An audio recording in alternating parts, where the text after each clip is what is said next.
always today, to facilitate the French translation is our own very dear Ifoma Wangbogo. Bonjour Ifoma, and welcome to the show. Bonjour Zine, thank you very much. Bonjour chers téléspectateurs, soyez les bienvenus à Live Conversations. C'est un plaisir de vous avoir parmi nous. Live Conversations, comme vous le savez, est une diffusion bilingue en direct de l'écurie de Maritime TV Africa, qui engage des experts, des parties prenantes du monde entier dans des débats sur les politiques, les développements et les événements au sein de l'économie maritime bleue en Afrique, avec notre hôte Ezine Azona. All right, so should you want to reach Maritime TV Africa, please send us an email to maritimetvafrica@gmail.com. You can also visit our website, www.maritimetvafrica.com, for more content. Also remember to follow us on all social media handles, whether it be YouTube, LinkedIn, Facebook, Instagram, Twitter, or X, and of course, TikTok at Maritime TV Africa. Si vous souhaitez contacter Maritime TV Africa ou partager des histoires ou des idées sur l'économie maritime et bleue en Afrique, veuillez envoyer un email à maritimetvafrica@gmail.com. Vous pouvez également visiter notre site internet à www.maritimetvafrica.com pour plus de contenu. Aussi, n'oubliez pas de nous suivre sur les différents réseaux sociaux en appuyant sur notre identifiant @Maritime TV Africa. Merci.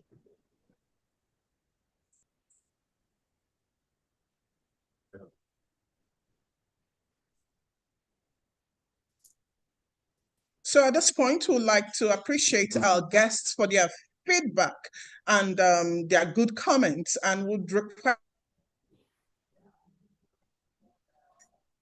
En ce moment, nous vous demandons de bien vouloir prendre une seconde pour rediffuser ou partager cette émission en direct. Invitez quelqu'un à se joindre à cette conversation importante. Nous vous remercions pour vos retours tout en vous demandant de continuer de déposer vos commentaires et questions et nous serons heureux de dialoguer avec vous.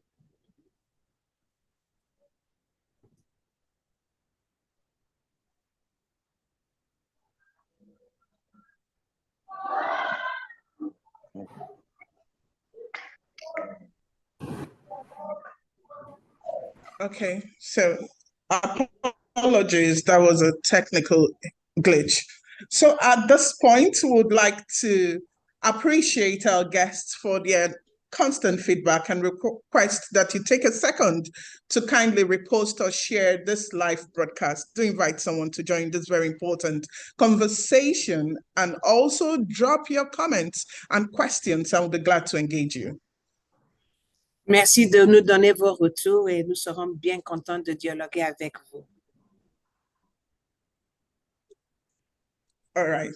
So to the discuss of the day, I presume, Ifoma, you had done due justice to it while I was away. So to the discuss of the day, aquaculture is the fastest growing sector according to experts, but we're told that the need for fish consumption is rising and that wild fishery would not be sufficient. And so sustainable aquaculture practice is needed to meet the demand, especially in Africa. Fisheries and aquaculture directly contributes about 25 billion USD to Africa's economy, making and provide over 12 million jobs, that is 58% in fishing and 42% in the processing sector. Now, while fishing jobs are almost entirely taken by men, women provide the processing work, which is put at about 59%. L'aquaculture est un secteur qui est en plein essor, mais les experts affirment qu'à mesure que les besoins en poissons pour la consommation humaine augmentent, la pêche sauvage ne suffit plus. Des pratiques aquacoles durables sont nécessaires pour répondre à la demande, en particulier en Afrique. La pêche et l'aquaculture contribuent directement à environ 25 milliards de dollars à l'économie africaine, fournissant des emplois à plus de 12 millions de personnes, soit 58% dans le secteur de la pêche et 42% dans le secteur de la transformation. Tandis que les emplois dans la pêche sont presque entièrement occupés par les hommes, 59% du travail de transformation est effectué par les femmes.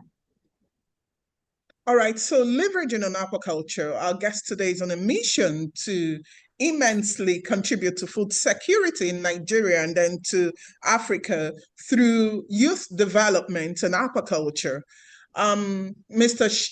Sejiro Michael Oke-Tojinu, I hope I got that correctly this time around, is the MD Church Farms Consults Limited and the proprietor for Aquaculture Innovation, Incubation and Development Center, known as the AIID Centre. He is a fish scientist, an aquapreneur, a renowned facilitator and trainer who has tutored over 5,000 youths and interns in the past 20 years on aquaculture. He is a key driver of the blue economy and was awarded the best fish farmer in Lagos State for year 2020. Mr. Tojinu is the president of Lagos State Catfish and Allied Farmers Association, LASCAFAN, and he will be discussing today empowering African youths through blue opportunities, aquaculture. Alors, en s'appuyant sur l'aquaculture, notre invité aujourd'hui a pour mission de contribuer énormément à la sécurité alimentaire au Nigeria et par la suite en Afrique à travers le développement de la jeunesse. Monsieur Sejiro Michael Oke-Tojinu, directeur général des Sedge Farm Consults Limited et propriétaire du Centre d'innovation, d'incubation et de développement de l'aquaculture, il est une pisciniste, un aquapreneur, un facilitateur et formateur renommé qui a formé plus de 5000 jeunes et stagiaires au cours des 20 dernières années en aquaculture.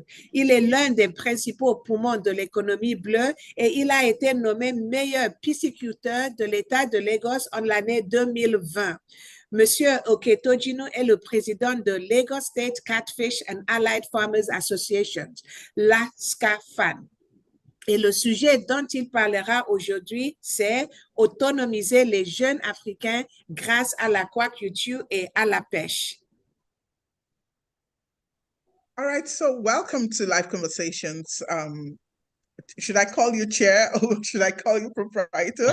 But it's good to have you on the show. You know, after I called at your fish farm a few weeks back, I didn't even think of it as something being so soon, you know, to be able to happen so soon on the show.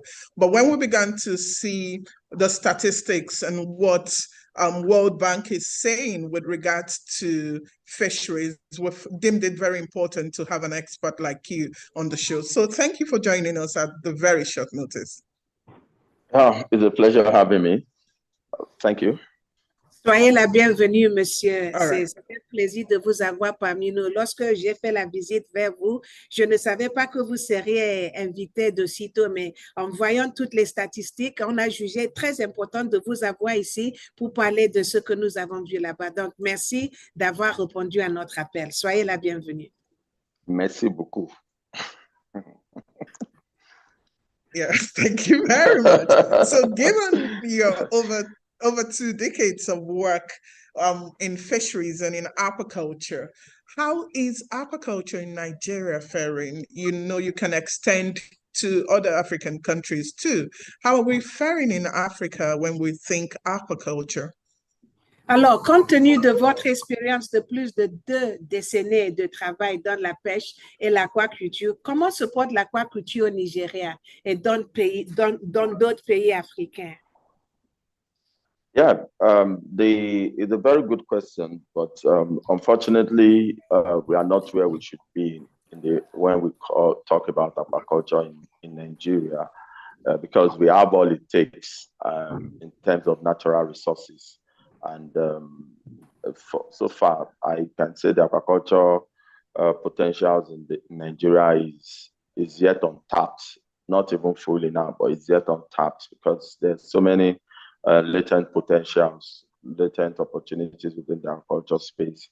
We comparing what we're doing currently with other parts of the globe, I think we should be doing better than we're doing at the moment. In the area of species diversification too, Nigerian agriculture sector industry is characterized by catfish. We are the largest producer of catfish in Africa, but it shouldn't just be about catfish alone. So I think there are other species of fish that we should be looking at, and because we have an enabling environment, production should be easier and better for us. But I think we're still lacking behind in that area. Research development is not where it should be. Our curriculum review too needs to be done so we can produce more professionals like myself that are passionate about it, because it's not just about the certificate now, but we need people that have passion for this, and the grooming has to be done from the tertiary institution. So, and we should be exporting our produce to earn forex in Nigeria, but unfortunately, it's not easy yet. We are not doing export officially yet. If you look at the entire value chain of the agriculture industry in Nigeria, I think we are not where we need to be yet. Merci, c'est une très bonne question, mais pour aller droit au but, je dois dire que cela ne marche pas aussi bien que prévu dans le domaine de l'aquaculture au Nigeria et dans d'autres pays africains par rapport à ce que l'on peut trouver sous d'autres cieux. Et cela signifie que nous avons beaucoup de travail à faire, surtout compte tenu de la richesse de ressources naturelles dont nous sommes dotés dans cette partie du monde. Je parle du Nigeria. Nous utilisons très peu, je peux même pas dire un peu, nous utilisons très peu de ressources naturelles dont nous disposons. Dans le monde entier, nous avons plusieurs espèces de poissons d'aquaculture, mais au Nigeria, le secteur agricole se caractérise par deux espèces principales, à savoir le poisson chat et le tilapia.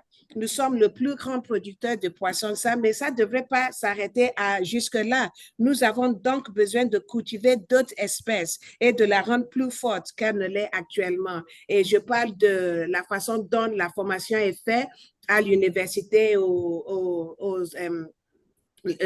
autres instituts d'enseignement. Il faut que les gens forment les gens aussi passionnés que moi. Il ne suffit pas de faire ça à l'école, mais il faut que les gens soient passionnés à faire une différence dans le domaine. Okay, Mr. Sejiro.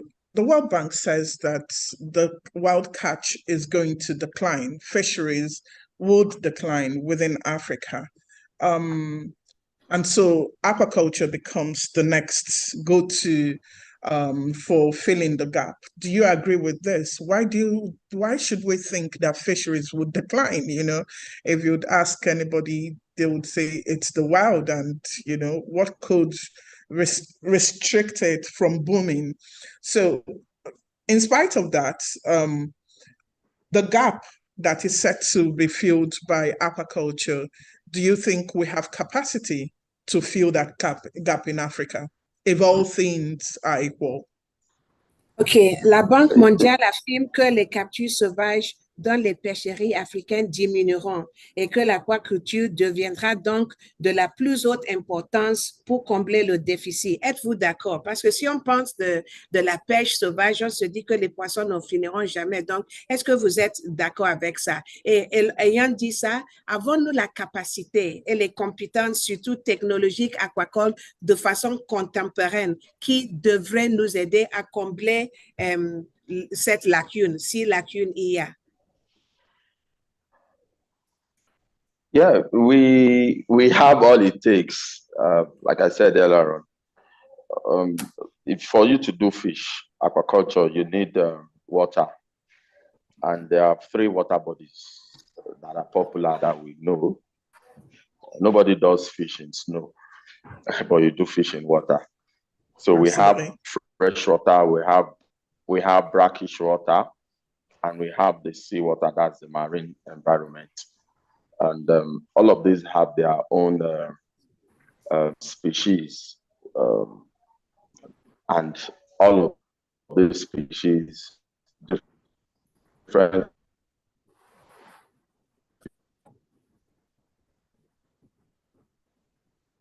species can be called in.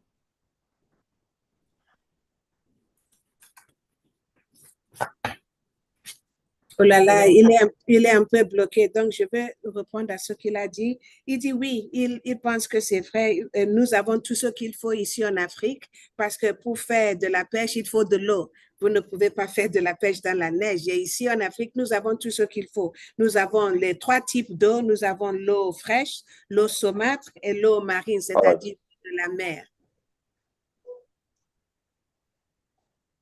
Okay. Can you hear me? Yes, we can. Yes, we can hear you now. All right. So we have all it takes when it comes to the endowment and the labor force to do this. But unfortunately, we are not doing it. But the concern about wild catch declining or would decline, it's not a speculation anymore. We are in it already. The wild stocks are depleting, or they've depleted already. Just about 2 weeks ago, I had an educational field trip with some of my students to the artisanal fish landing site here in Badagry, and it was really, really awesome. I've not gotten over it. So much energy. About 3 landing sites we went to see what they are doing, and the catches they got was nothing to write them about. And most of them are leaving. Most of the fisher folks are worried. They go for several days and they don't get anything reasonable. What they brought out are juveniles. They are small fishes that are not even supposed to be caught in the first place. And the big ones, the large ones, are nowhere to be found. So the few large ones. So, and this is happening because the regulations that are supposed to be in place are not properly supervised. And obviously, there is no policy or there is no program to even replenish the wild stock. There's what we call marine sanctuary or protected areas where fishing should not be done, so that the young ones can grow, or the adult ones, the parent stocks can breed. They have the breeding grounds. So those areas are not supposed to be tampered with, so that is where stock replenishment is done. That's where the adult fish can give birth to the small ones. But unfortunately, those are the areas some of our fisher folks go to fish and capture everything. So what we are supposed to enjoy today has been harvested some years back. So we are in big trouble.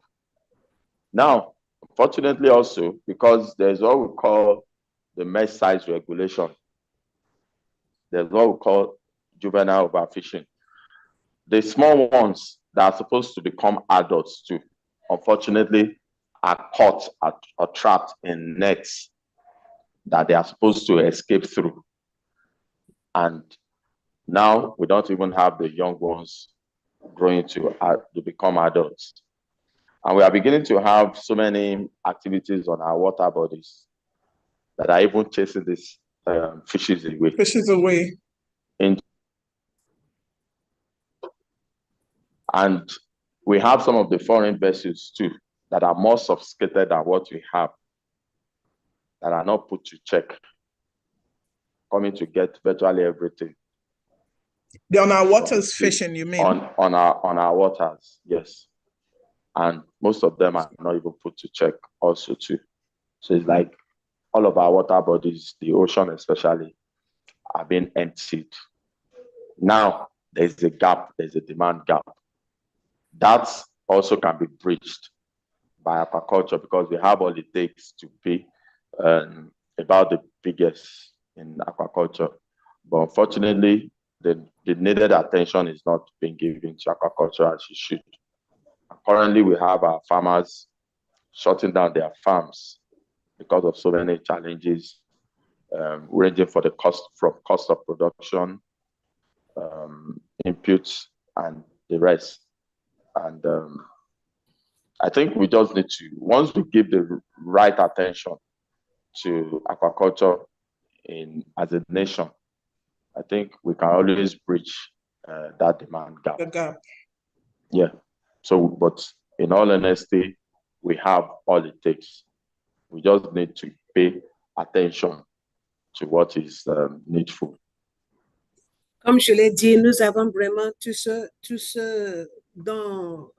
qu'il faut pour pouvoir faire ce qu'il faut faire afin d'éviter cela. Mais oui, c'est même pas que c'est prévu, c'est déjà là. Nous y sommes déjà dans le cas où nos poissons sont en train de complètement finir. Il y a à peine, je veux vous citer un exemple, il y a à peine 3 semaines, j'ai emmené certains de mes élèves faire une excursion pédagogique sur l'un des sites de débarquement. Nous avons visité 3 sites de débarquement du poisson et c'était rigoureux, mais je peux vous dire que ce que nous avons, la capture que nous avons fait, c'était pas extraordinaire. Et les pêcheurs ils sont soucieux, ils sont anxieux puisqu'il n'y a plus de poissons. Et pourquoi? C'est quoi la raison? Cela vous indique que les poissons adultes dans la nature sont surexploités. Et les petits aussi, les petits poissons qui sont censés être laissés à maturité dans les zones marines protégées ne sont pas protégés. Donc, c'est ce qu'on appelle la surpêche juvénile. Ils sont en train de pêcher les jeunes qui devraient être là à arriver à l'âge de maturité. Ce problème se produit parce que les réglementations de pêche ne sont pas respectées ni mises en œuvre. Nous avons la pêche illégale, non déclarée, non réglementée, dont parle tout le monde. Il y a les navires qui sont de façon technologiquement plus sophistiquée que le nôtre. Ils viennent non réglementés, ils ramassent tous les poissons qui sont censés être dans les zones protégées là. Donc, les activités que font ces gens, ça chasse aussi les poissons de nos eaux. Moi, je dis, c'est donc là que l'aquaculture entre en jeu. Nous avons ce qu'il faut pour combler le fossé. Et je pense que nous devons simplement y accorder plus d'attention parce que c'est un problème qui est avec nous maintenant. Ce n'est pas dans l'avenir. Nous y sommes déjà. Il faut que nous fassions tout ce qu'il faut pour éviter cela. Merci.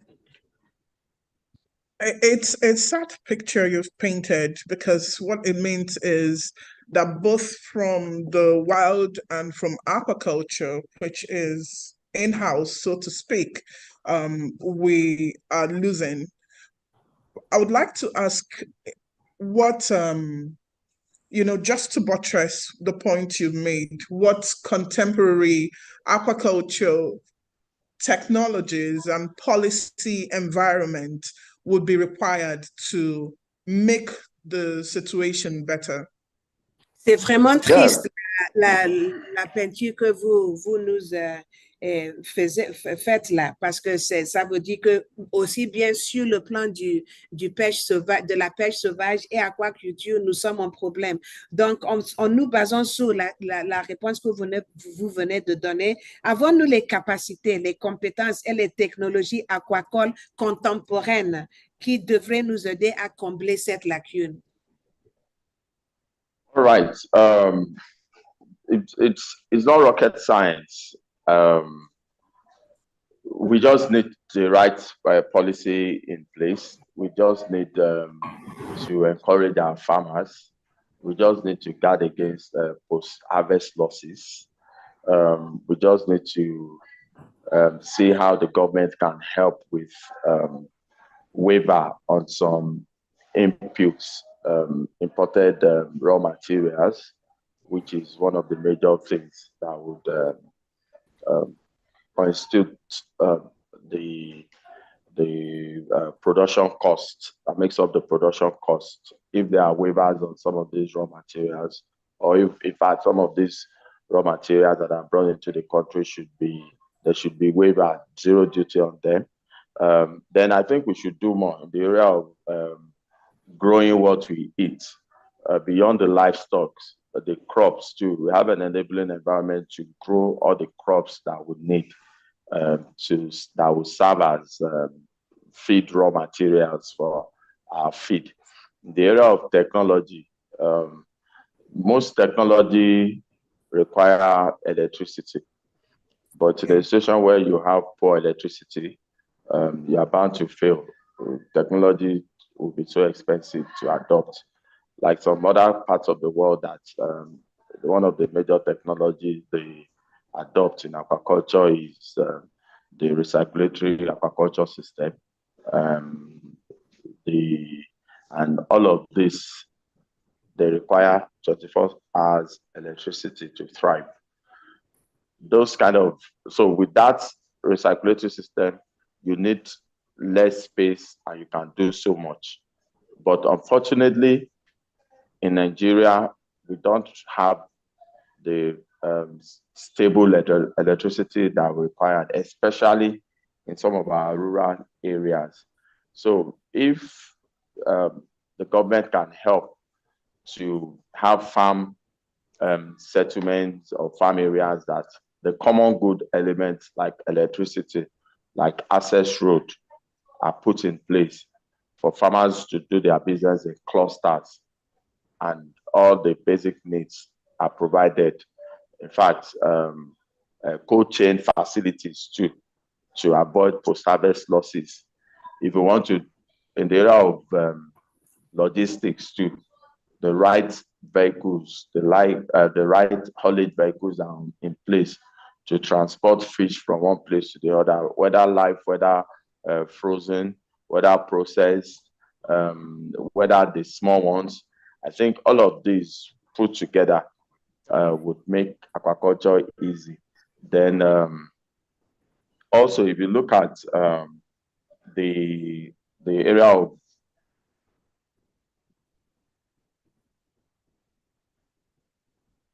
cheese, we have over that have been cultured, and we are just battling with about 2 and very few ones. So if we can give more attention to research development, genetics, we have wonderful indigenous species of fish in Nigeria. If research can break new grounds, then I think we can do much more. So everybody is not going to be catfish farmers or tilapia farmers. So we have the variety of species. Then if we have so much, then we can decide to even close our activities on the open waters and allow our stocks to replenish again. We can say we are closing our open waters for a particular period of years or months. Then what happens to the fisher folks? Then the government can integrate them or have a special scheme that will take care of them for that period when they will be out of business. Then all of the regulatory laws can now be put in place. There should be proper control, monitoring of what is taken from the wild. Then it should be controlled. Then if we put all of this together, I don't think there's going to be a boom again in the fishery sector as a whole. Je pense que c'est quelque chose qui n'est pas sorcier, c'est facile, il faut de la bonne, en résumé, c'est la bonne politique. Si nous avons les bonnes politiques en place pour guider les pêcheurs, sauvegarder nos zones maritimes qui devraient être protégées, si nous pouvons faire en sorte que, peut-être, parce que c'est difficile, pour que la technologie marche, il faut l'électricité, alors qu'au Nigeria, l'électricité ne marche pas. Donc, si nous pouvons réserver, si le gouvernement peut réserver les zones particulières pour la pêche, pour l'agricole, l'aquaculture, nous pouvons avoir là où c'est établi, il y aura de bonnes conditions, l'électricité, l'espace, tout ce qu'il faut pour que nous puissions faire récolter les poissons. Et si aussi nous pouvons faire des recherches en matière des autres espèces, nous avons beaucoup d'espèces au Nigeria. Nous ne devrons pas nous contenter seulement sur tilapia et poisson-chat. Nous avons beaucoup d'autres, donc il faut la recherche en cela. Et aussi, si nous pouvons assurer, si le gouvernement peut assurer les camions qui peuvent prendre les produits, que ce soit les produits secs, que ce soit les produits froids, tout ce qu'il faut pour pouvoir amener les choses là. Donc, en résumé, je peux dire que c'est la bonne politique. Si nous pouvons avoir le support du gouvernement pour mettre en place la bonne politique, et je pense que ça ira bien pour nous. All right, so you run the Aquaculture Innovation, Incubation and Development Center, also referred to as the AIID Centre. And your work over the years, even as a consultant, has attracted the International Institute of Tropical Agriculture. You've attracted former president to your site. You've also attracted the US government and NGOs. You know, my question is the AIID Centre your own way of wanting to bridge these gaps? Bon, je vous demande, en somme, vous avez attiré beaucoup de personnes des États-Unis, des ITA, tout cela, dans votre centre. Je vous demande, est-ce que le centre est votre façon à vous à combler le fossé qui existe? Right. One thing that changed my perspective about challenges, especially unemployment, was way back in the university days. We had one convocation, and the former governor of Lagos State, His Excellency Raji Fashola, was around, and he said, people are complaining that there's no job, there's no employment. So he said, if you can't get a job, why not create one? So it got me thinking. So I made up my mind I was not going to look for a job after graduating. And I said, I need to do something to contribute something to food security in Nigeria. So I made up my mind that I was going to start training people with the little knowledge I had. Then as I keep improving on my knowledge, I'll keep sharing. So I can raise more contemporaries like me to change the narratives in the agri space. And also when I was in 400 level, I did my internship on my farm, and I had about 6 of my classmates too. They did their IT internship with me. And since then, for close to 20 years now, I've been having interns. So they come in their droves from different tertiary institutions. And it became bigger. And I started having challenges with space, with training facilities. And the feedback we are getting from most of the tertiary institutions is that the students that come for internship with us, they stand out when they go back to school. It is when they come here, mostly they have a better understanding and have more hands-on experience. So I said, okay, I think we should take this thing to the next level. So some of my lecturers started calling that, said, the impact you're making in the aquaculture sector, I think you deserve to own, you are ripe to run an aquaculture institute, which I got the encouragement from some of my lecturers and senior colleagues and mentors. And that was how we started the Aquaculture Incubation, Innovation, Development Institute now. Oui, je peux dire qu'une chose qui a changé mon outlook et qui a nécessité ou qui m'a amené là où je suis maintenant, c'est lors d'une cérémonie de... been pushing out some of our works out there, and some of those that come around too, they've been taking the good news, they've been spreading the good news all over. And because I'm a consultant and a facilitator to some of the organizations too, I think I'm out there. And for some years too, I was a facilitator with the YOUTHS project, that's the IITA program. So at the point, they decided to bring the youths down to my facility for practicals and farm tour. And that was where they saw what we have. And they were like, I think this is worthy of partnering. So that's okay. And some of the youths we train, I think the facility can train them better. And that was how the relationship started. And it was a good one. So, and we have the third set with the IITA youth program. It's called the YOUTHS in Agriculture program, Innovative Youth in Agriculture program. So we have the third batch now. So what IITA does is that because we have the facilities, the ponds and the training facilities, so we train them for about 2 weeks, then they get empowered to run their fish project too, all expense paid by IITA for 6 months. So they remain with us on the farm. There's accommodation. So after 6 months, then they exit the park with their proceeds, the profit they make from this thing. Then afterwards, they have some additional support to go and start something on their own. So there's no how you'll be within the park and not have a full hands-on experience. So that's how that started. Then I've had a couple of interactions too with the US Soya Association too.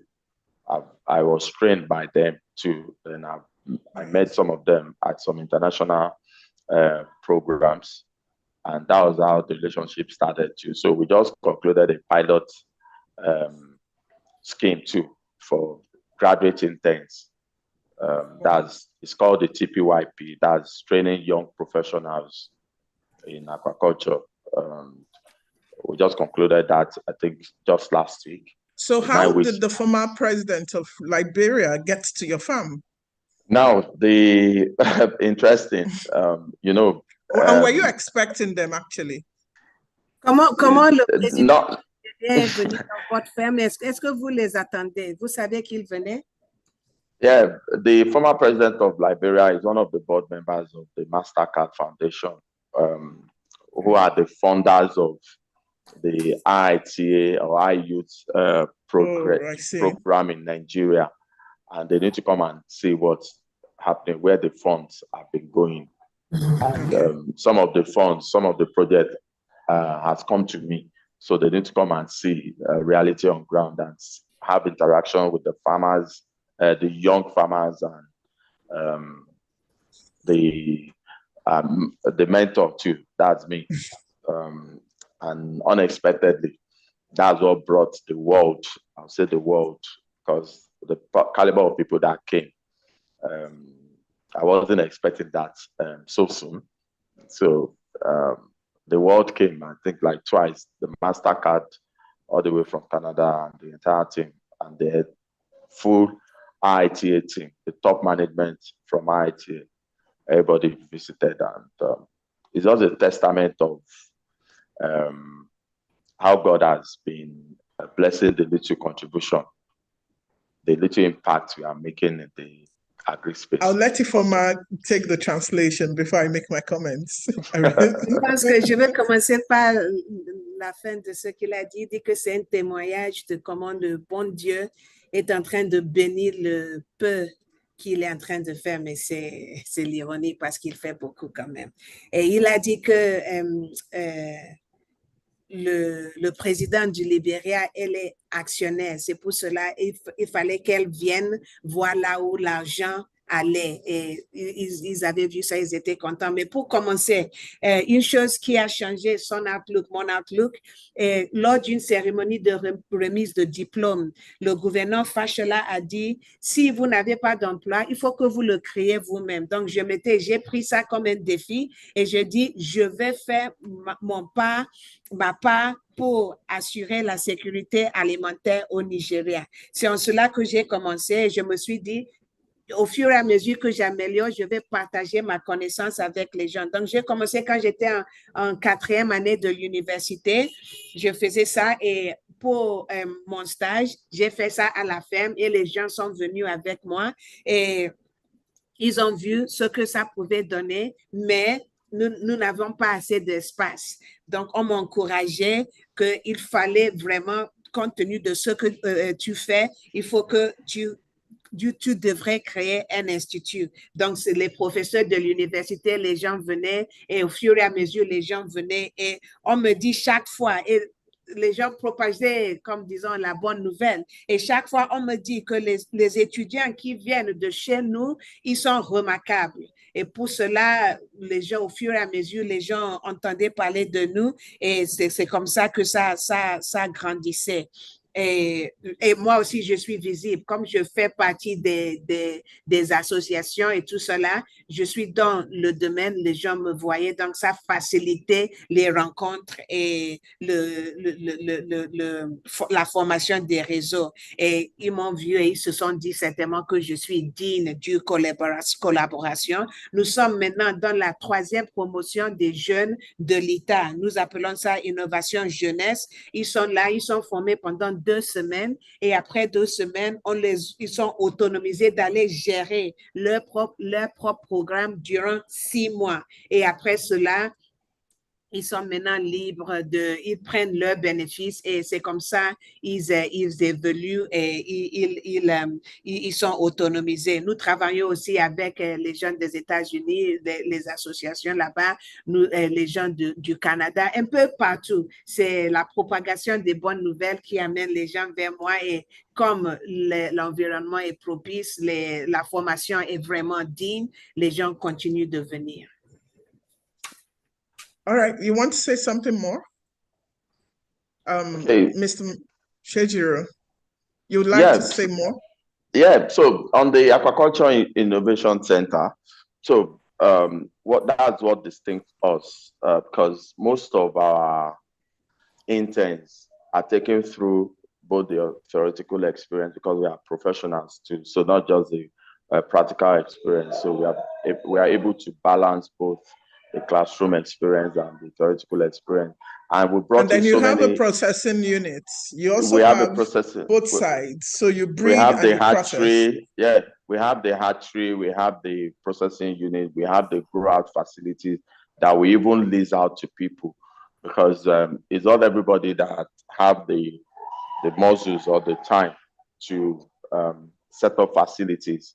So we built that. So it's like real estate. It's not everybody that will build a house. So we set up funds for people to come and invest there. So we have three investment kinds: active, passive, and financial investments within our facility.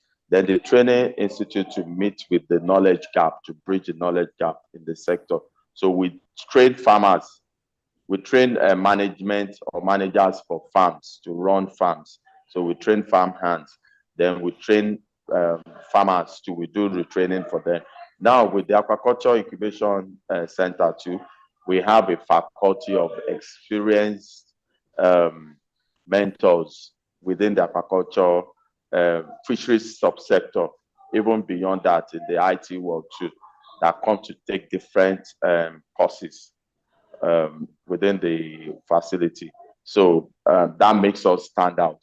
So we go as far as taking them classes in digital marketing, data modeling, aquarium design and construction, fish nutrition, fish feed nutrition. We take them out on field tours to artisanal landing sites so they see the opportunities. We take them to the industrial fishing sectors.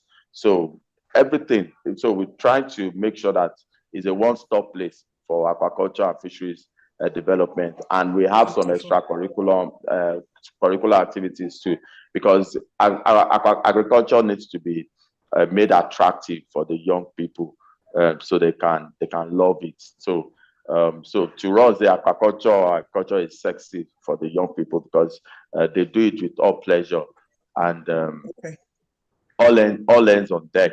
And we have a laboratory that will be coming in to partner with us very soon. So it's going to be a one-stop place, and the knowledge you get here is likened to what they won't teach you in Harvard Business School. So, all right. I would like to, because our time is up, so I would like to, just conclude. Pour résumer, je dois dire que ce que nous faisons, c'était comme un guichet unique où vous apprenez presque tout ce qui concerne la chaîne de valeur de l'aquaculture, du début à la fin, du brut au produit final. Nous avons les équipements, nous avons les professeurs, nous avons l'environnement est propice. Nous organisons la formation théorique aussi bien que pratique. Nous organisons, parce que le but, c'est de faire l'aquaculture pour que ça soit attirant pour les jeunes. Donc, nous avons aussi des activités parascolaires. Nous avons tout. Nous avons le marketing numérique. Nous les entraînons dans tout. Comme ça, s'ils se trouvent dans un endroit où il y a les autres choses qui n'ont pas à faire exactement avec l'aquaculture, ils sont à l'aise. Ils peuvent s'intégrer, ils sauront comment faire, que ce soit dans la gestion, que ce soit dans le marketing numérique, que ce soit dans les études de finance. Nous les formons dans tout. Donc, c'est pour cela que nous sommes sollicités et nous sommes uniques. C'est un guichet unique pour tout ce qu'il faut. All right, thank you, Mr. Sejiro. In fact, having been at your site, I feel that you're very economical with what you're saying, because one of the things that struck me coming in there was the excellence, the order. It wasn't the regular farm. It was, or it isn't the regular farm. You've put in structure that has made you stand out. And I think that's what has attracted the goodwill and the massive interest in what you're doing. Like you said, you've made aquaculture very attractive, especially to the youths. And I would like to say well done at this point in time. Unfortunately, we can't take more questions, but I would love to thank you for the phenomenal work you're doing within the aquaculture space. Thank you, Mr. Sejiro Michael Oke-Tojinu. I got it this time. Thank you for sharing your thoughts with us today. Thank you very much, sir. Le temps ne nous a pas permis et vous n'avez pas tout cité ce que vous faites, mais moi, je tiens à dire que quand j'étais chez vous, j'ai été frappée par la culture d'excellence. Vous avez vraiment mis là-bas une structure et c'est ça, je pense, qui a engendré la bonne volonté des gens qui viennent envers vous. Mais nous n'avons plus de temps, mais je tiens à vous remercier beaucoup pour le travail phénoménal que vous faites et pour avoir participé dans notre émission. Merci beaucoup d'avoir partagé vos réflexions. J'espère que vous allez venir encore une fois. Merci. Okay, and if you want to contact,